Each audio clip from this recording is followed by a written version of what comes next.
وہ رات بہت الگ اور گہری تھی. چمکتی چاندنی اور ہوا کی خوشبو سے بھری شہر کی راہ چلتے ہوئے میں ایک پرانی سڑک پر چلا جا رہا تھا. جنگلات اور چمکتی ہوئی رات سنگین گہرائی میں میرا دل ایک بے چینی محسوس کر رہا تھا جب میری نظر اس خونی دیوار پر پڑی. وہاں ایک خوبصورت ہوٹل تھا. مجھے ایسا لگا جیسے میں یہ جگہ پہلے دیکھ چکا ہوں، مگر یہاں تو میں پہلے کبھی آیا تک نہیں تھا. ہوٹل کے دروازے پر راج ہوٹل لکھا ہوا تھا، جبکہ وہاں سے بہت زیادہ آوازیں گردش کر رہی تھیں، جیسے یہاں بہت سارے لوگ موجود ہوں. دروازہ کھلا، میرے قدموں کی آواز اس خاموش ہوٹل میں گونج رہی تھی. کوئی ہے؟ میں نے آواز دی. کوئی جواب نہیں ملا. یہاں گہری خاموشی تھی.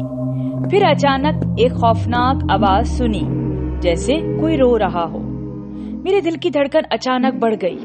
میں نے چیخنا چاہا، لیکن چیخ کی آواز میرے دل کی دھڑکن کے بیچ میں رہ سی گئی. پھر میں نے اپنے آپ کو محسوس کیا. میں باہر کی طرف چلا آیا. وہاں کچھ نہ تھا، صرف ایک پرانی خستہ حال کرسی میرے سامنے تھی جس پر خون کی بوندیں گری ہوئی تھیں. میں نے خون کا ڈر رکھتے ہوئے اسے چھونا چاہا. اس وقت ایک سرد جھٹکا محسوس کیا، جیسے میرے جسم کے اندر سے کوئی گزرا ہو. میں اس خوفناک مقام سے کہیں دور جانا چاہتا تھا، مگر وہ کرسی اب بھی میرے دماغ میں گھری ہوئی تھی.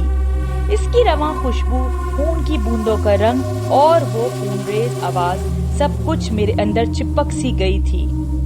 جب میں نے اپنی آنکھیں کھولی تو میں بستر پہ موجود تھا. خواب میں دیکھا ہوا وہ ہوٹل، وہ کرسی، وہ خوفناک آوازیں، سب کچھ حقیقت سی معلوم ہو رہی تھیں.